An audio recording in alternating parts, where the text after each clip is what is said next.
Hello everyone, मेरा नाम है जतिन चौधरी और ये है रेडियो एलजे 90.8 एफएम। हमारा ये प्रोग्राम है बातें स्टार्टअप की। तो हर बार हम अलग अलग फाउंडर्स को लेके आते हैं। आज हम थोड़े अलग इंडस्ट्री लीडर्स को लेके आ रहे हैं। अभी एमएनए की बहुत बात हो रही है, स्टार्टअप फाउंडर्स। स्टार्टअप बात होती है तो वो लोग बिजनेस स्केल करते हैं, लेकिन एग्जिट्स भी आती है, तभी वेल्थ क्रिएट होती है, तभी इकोसिस्टम बनता है। तो आज हमारे पास दो ऐसे गेस्ट हैं जो इस सब्जेक्ट के एक्सपर्ट्स है। हमारे पास है भाविन भगत, जो इंडिया बीज के को फाउंडर है, and Dr. Savan Godiawala, जो is a ex investment banking partner at Deloitte and visiting faculty at IIM Ahmedabad, IIT Gandhinagar. और ये दोनों के साथ मेरा थोड़ा कॉन्टेक्स्ट है। जब eChai मैंने 2009 में स्टार्ट किया था, तो eChai के शुरुआत के सालों में 2010-11 में सावन भाई थ्रू हिज मल्टीपल एफर्ट जो जहाँ पे मेंटर करते थे, I was a beneficiary of that, जहाँ पे उनको मिलता था और बहुत सारा सपोर्ट मिला था, एंकरेजमेंट मिला था एक्चुअली, कि एक बहुत बड़ा industry leader is acknowledging your efforts. और भाविन भाई 2012-13 वो टाइम पे हम लोग मिले थे, and he is been a great support. He is a president of TiE Ahmedabad also. तो मुझे हर बार भाविन भाई एक दो ऐसे इंट्रोडक्शन कराते हर महीने में, जो जिससे मेरा काम बहुत अच्छा होता है। तो आज आई एम सो हैप्पी कि दोनों एक साथ गेस्ट है। भाविन भाई, tell us about your background about India bees. Okay. Thank you, Jatin, for the opportunity. This is my first time in a radio station on the other side. So our journey started as a company in 2013-14. But the genesis of the Indiabiz4sale.com platform was in the year 2010. I've told in multiple times, like my father had a joint venture with another company, which was incepted in 2006. And in 2010, they had some issues. At that time, they wanted to exit from the business. And we realized that it was so painful at that point of time on how to go about business exit. You can't tell your employees, you can't tell your friends and family generally. Obviously, you can't tell your clients or vendors. Otherwise, problem ho jata hai. So at the same time, you want to find buyers. So that time we realized that, the ecosystem in India is very difficult. It's not there, especially if you want to exit from a small to medium-sized businesses. And we researched outside India kya hota hai, and we realized that outside India it's a very, very well-oiled ecosystem where there are a lot of business brokers, there are investment bankers, there are advisors, there are investors, there are investor groups, there are institutional investors who buy these businesses. And entrepreneurs as well, they have a very open mindset in terms of wealth creation for the family via business exit.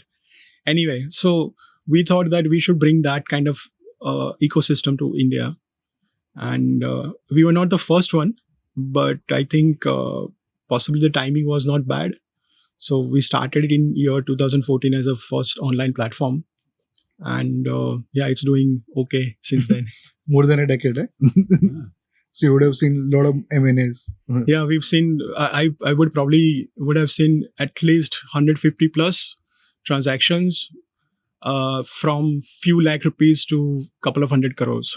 That's a size we have seen in past. Currently, the transactions which we see are from 50 crore to 300 crore ticket size. Okay. Awesome. Savan, like you had a firm, you've been part of Deloitte, and you've been part of a lot of other academic institutions in a mentor different capacities. What's your story? So good question, of course, and good to be on a radio and discussing this. And Jatin, of course, you are a story, and I remember now, unlike Bhavin, I have a 40-year-old story. I'm talking about 80s. And 80s when I started my chartered accountancy after HL College of Commerce. The point was that what to do, and because out of elimination I got into becoming a chartered accountant. Fortunately, within 3 years I became a chartered accountant. No client, no library, and I started. My father had given me an office, a small office at CG Road, and that is where I started. So this was 1991. And I started, and I said that, there are a lot of connections, relations, friends. So I should get business, but it is not easy for moving a chartered accountant, even in an established business, to another person, even though he's very close to you. So I had to think that what could be that I can. So 92 came in SEBI. And then I said, let me work on SEBI, because SEBI has no competition. Everybody would compete with me on audit, tax, company matters, etc. So I started preparing prospectuses and preparing prospectuses for already formed prospectus as if I'm replicating. And then I got lot of SEBI prospectus business, lot of merchant bankers, because everybody, the whole ecosystem was evolving. And I was known as capital markets advisor all of a sudden, 93, 4, 5.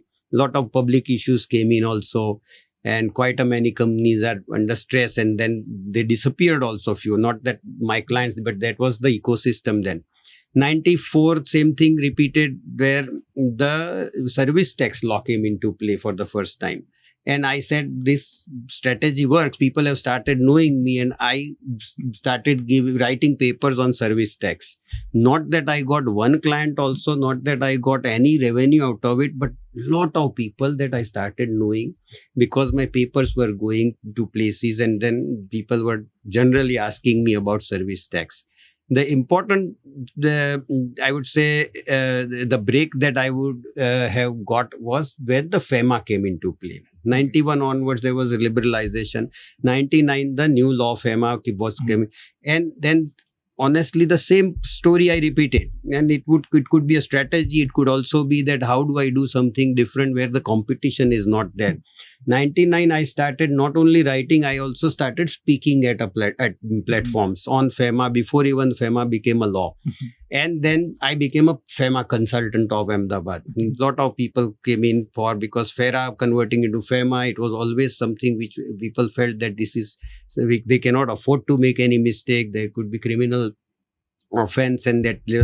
So that is where I got into public face, and so many seminars, conferences started happening, papers started going, and the people around, the Deloittes of the world were happening in 2000, 2001. So to 2001, 2, 3, Deloitte invited me that you're doing FEMA, you're doing capital markets that earlier you were doing. And then I, over a period of time, converted my practice from traditional into M&As. So I was more about acquisition, supporting advisory, including I would go and do SOPs also of the companies and at the ground level. But I was in advisory space more than a typical traditional compliance place. And that something gave me a break, another break, when Deloitte came to me. Deloitte says, we have an M&A happening and we need more people who would help us on the team. Deloitte always had a team, but then they needed more people. And I was there. We worked on a large assignment that I was on the buy side. Deloitte was on the buy side, where I was leading the team, I would say. And then Deloitte said, you join us. So that was another. Now I was a small pond for fish in a small pond versus this a big ocean that was happening. So I said, my interest is advisory, and why not look at it? And Deloitte said, we will make you a partner. And that is where 2004 story happened. So it was 91, 2004, 13 years. That also need to say that 13 years, every single Sunday I have worked in my first 13 years of life. And of course, Deloitte happened, and Deloitte, of course, is not that easy, but typically we have weekends off. So for me, normally people going to Deloitte will say, oh, there's a lot of work. But for me, it was like feeling like a luxury because there was 7 days a week that I had worked for 13 years of my life. And then, of course, with Deloitte, I became a pure investment banker versus earlier I was doing multiple things. Then did maybe transactions all over the world. Several transactions, buy side, sell side, equity, and all kinds of transactions, large and very large transactions also. So that is the story that I am.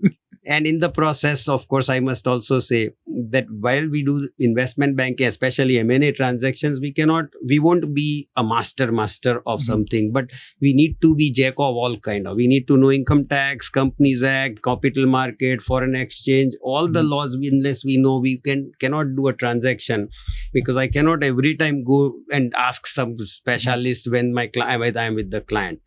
And that is where income tax, when a lot of discussions where IIM invited me, that why don't you come and teach income tax to the IIM students? And that was also first of the kind of IIM concepts of business taxation at any IIMs, and which is going on now for 19 years. So that's the story of mine. Wow. Yeah. There are many more things, but with the interest of the time, Yeah, I'll not but probe relating further to on the those things. startup, that that's several strategies which are Yep. taken out of force. Yes. That I was competing with the world, and how do I get out of it and Yeah. strategize? Bhavin bhai, when a business goes for M&A, काम नहीं हो रहा, that is not the only reason, right? There are multiple reasons. What are those reasons that you observed? यानी M&A success नहीं होता है वो. नहीं, M&A, why would a business want to sell itself? Okay. So obviously, there are a variety of reasons. Mostly people would think that it is financial difficulty of the business. That is one very common one. But significantly, there is a lot of businesses which come up in the market because promoters are getting old. And the next generation's second or third generation, they have different ideas of either professional life or values in life. So they don't like to, a lot of them, they want to do something different. And those businesses are coming up for exit. There are also businesses where promoters have multiple ventures and they feel that other venture is doing much better than the first one. So I would want to exit the business which is in second priority. Also, there are people who are simply saying that, I'm not building a business for generation. I'm building a business for its good life. And I would have multiple businesses in my life. So they do it for profitable exit. So yeah, it's a variety of reasons nowadays compared to just financial. Obviously, there is another thing is where the promoter's health is not doing well or something unfortunate happens in the family and they have to sell. Those things also happen. Okay. After COVID, we have seen quite few of those as well, that promoter of the businesses, they suddenly pass away. And what do you do with those businesses? So they also come up in the market. And what is the other side of this thing? Why would businesses want to buy other businesses? Oh, yeah. So look, macroeconomic wise, there has been a lot of flow of capital in previous 5 to 10 years. And when capital had been not so expensive, a lot of businesses had been looking to access that capital and grow faster and build a bigger base, bigger product basket, bigger geographic reach, and try and protect their turf. A lot of second and third generation who have joined their businesses, they want to grow via acquisition as well. A lot of these Ivy colleges and universities, they run courses like entrepreneurship via acquisition. So there is also a flavor of growth via acquisition in a lot of these family run businesses as well as corporate. So I think that is the overall theme where merger and acquisitions happen. Yes, that's a good primer on M&A. Yeah. Savan, you've been part of a lot of M&As. You observed. So M&A में एक चीज होता है ना कि कई बार क्या होता है, companies acquire, but somehow post acquisition things don't work out as the initial expectations. And for certain people, it works out. What are the patterns that you observe?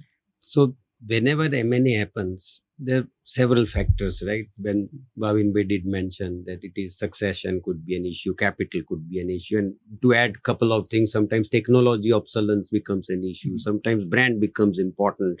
And that is where the promoters, and sometimes there is family structuring, restructuring, but important point of the acquirer's point of view. When some Tata Motors goes and acquires a Jaguar Land Rover, it is not about a Jaguar Land Rover. This is just an example, not a specific case, but it is about the ecosystem of the Land Rover. It is not just the markets. It is not just the technology. It's not just the brand. The biggest, and I do remember I was doing a transaction in Gujarat. 2 companies were merging and one was acquiring another, a very large company acquiring another which was half the size. And I did 3 town halls, bringing all the people together, especially the senior executives in a proper, the companies had their own auditoriums. And the first thing we did was addressing the people, communication.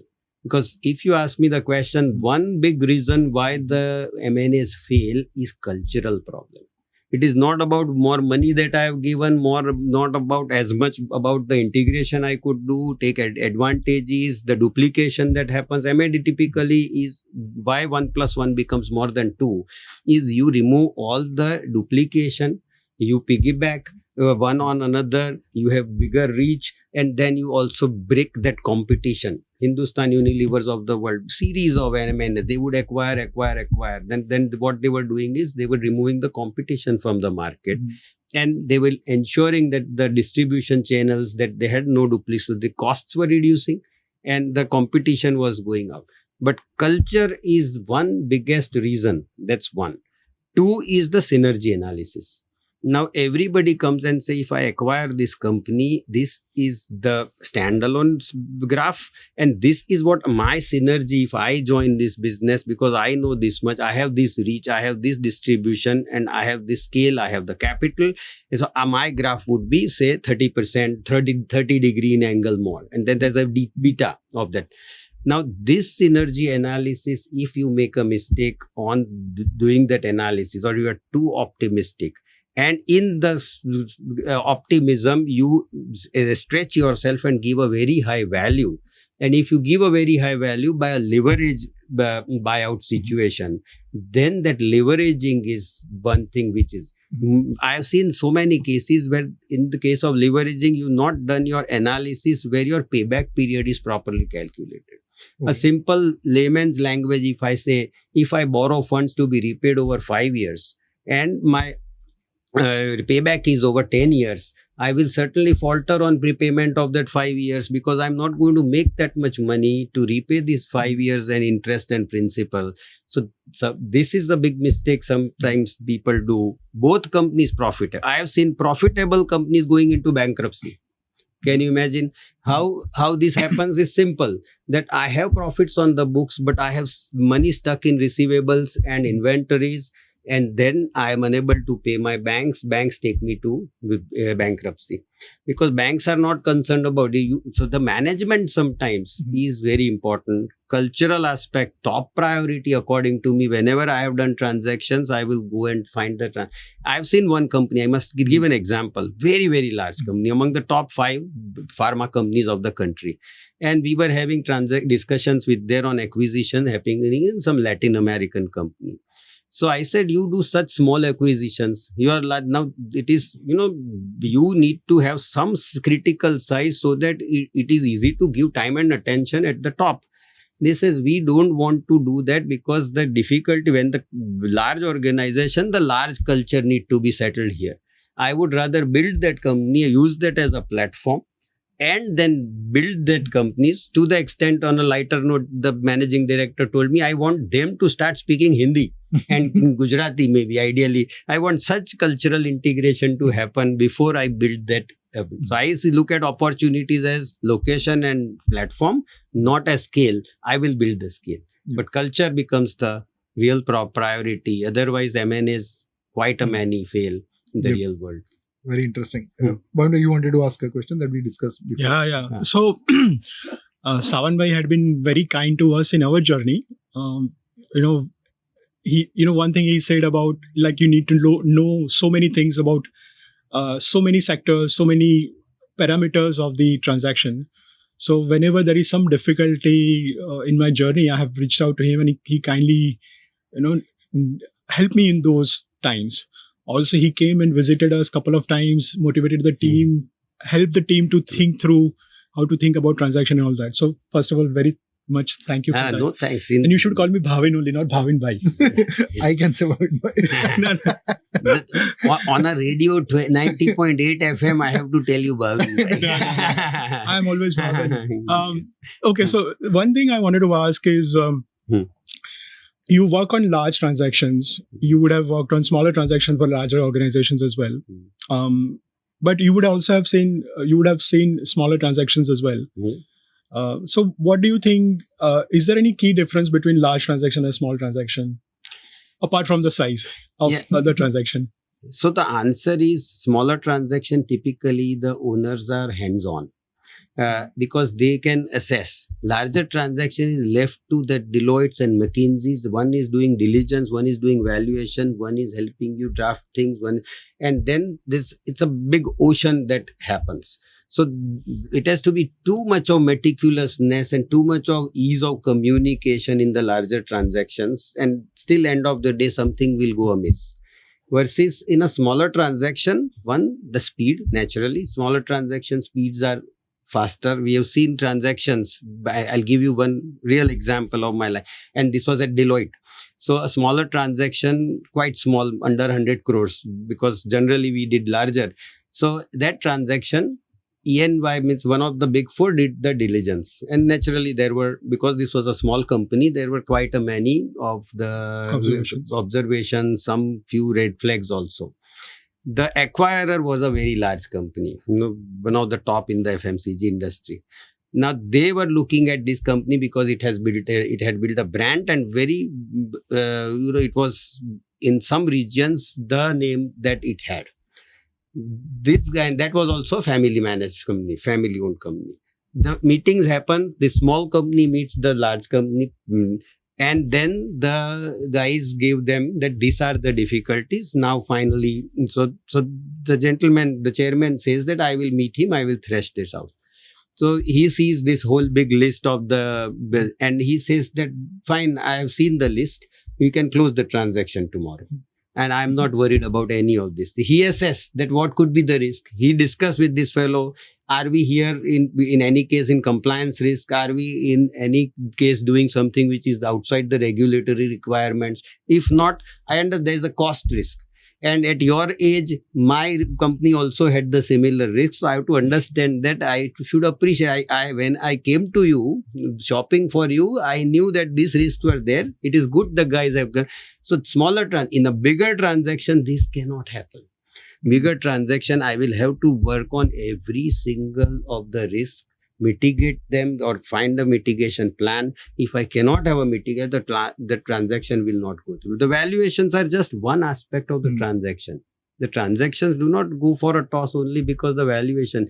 They go for a toss for 100 things. There are contingent liabilities. You do not agree on a reps and warranties, that contingent liability. You do not agree on some non-compete clause. And you do not agree on the acquisition methodology, you do not agree on the management profile, the directorship, etc. And then also so smaller transactions, people have tendency to take chances in terms of, because they can assess the risk. Bigger transactions, and thus bigger transactions always took more time and more costs also. The cost. Another one case, one pharma company. I was advising a pharma company, and good 3 private equities we had approached for infusing a small capital, 15%. Company was also 200-300 crores. I'm talking about 2000, mid 2000.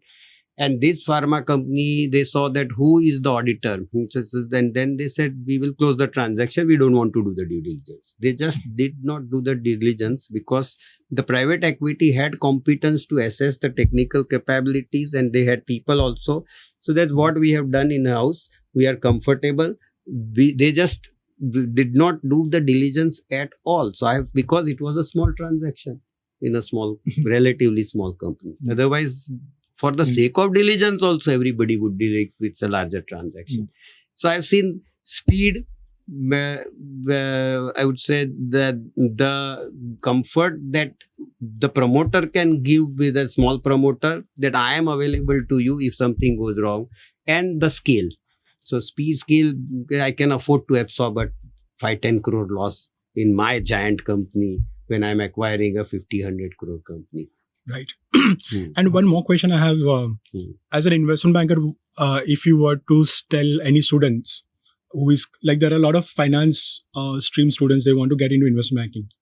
What kind of advice would you give it to them? What kind of characteristic an investment banker should have from your perspective? 6 rupees a day investment.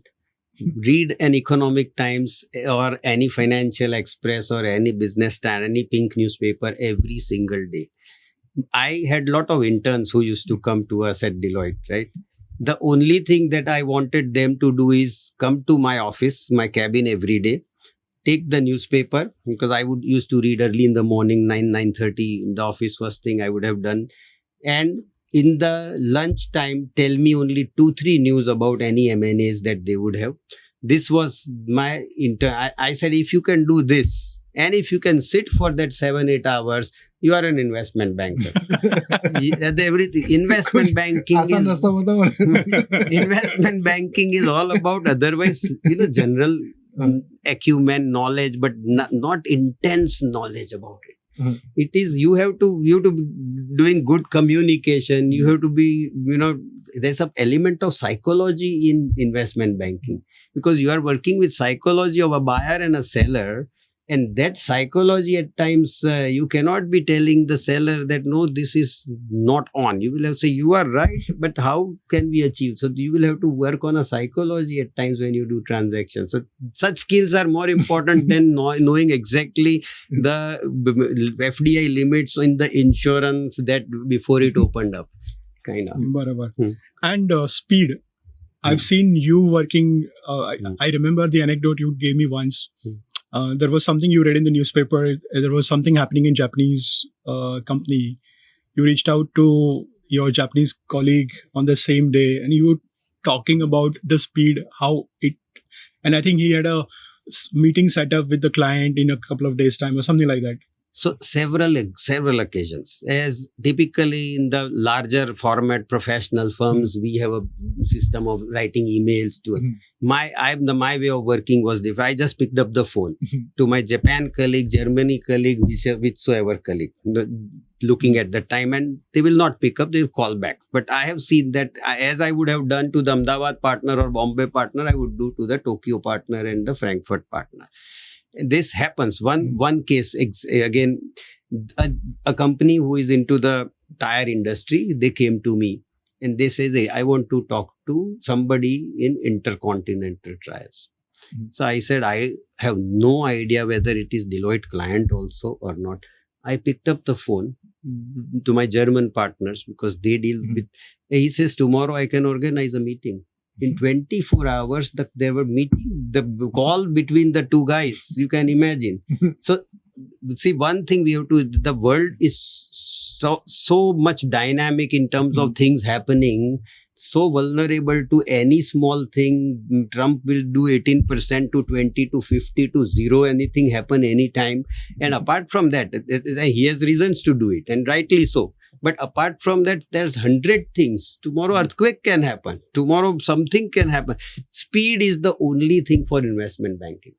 You make a mistake, doesn't matter in your transaction. It will be solved because end of the day, before the check is written, the mistakes won't stay.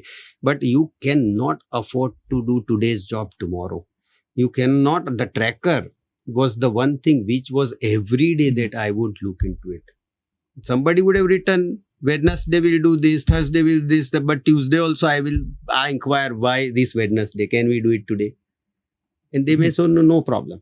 But if I can save a day, investment banking will never work on tomorrow. There's nothing like tomorrow in investment banking. Otherwise, some animal will crop into and spoil your transaction. Nice. It is only about management again. What big deal do we do? Sometimes I think.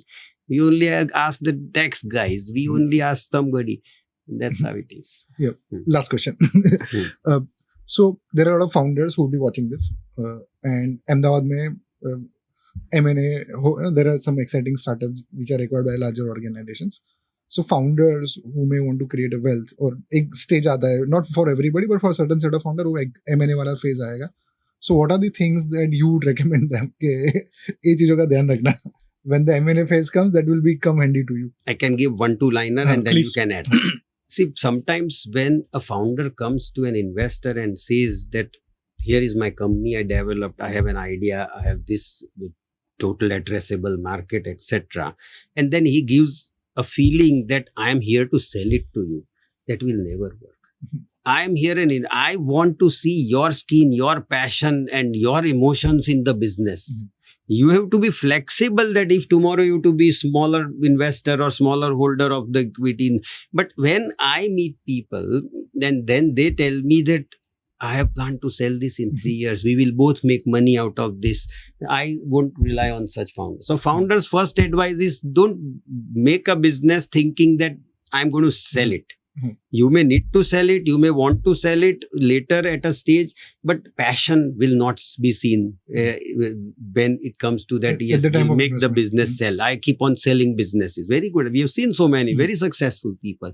So very important part. Two is say what it is. The disclosure. The first thing that I tell all my sell side is show me the pain points in your business. I will write that pain points first whenever I'm talking to the buyer. Your life would be so easy. There is a pain point. Now I have already disclosed the pain point. I could have some big old VAT liability. I could have a problem with my IP. Then there would be a solution discussion rather than disclosure that you did not do and the transaction goes. Reputation comes into play when you do not disclose and upfront. Disclose even before anything happens. Abundant disclosure is what founders have to understand. Okay. Good. Anything you can add? Okay, so if there is a founder looking for an exit, whether they have raised money or not, again, if they've raised money from investor, there is a different way to think about it. If they haven't raised money, they have bootstrapped their own. There is a different way to go about it. But idea is that the organization should be built from that point onwards in a way that if they leave, the business will still carry on. Meaning the second line would have to be built if it's not there. If they still have to take a lot of decisions, then that second line is not in existence. Let's say, for example, Indiabiz for sale.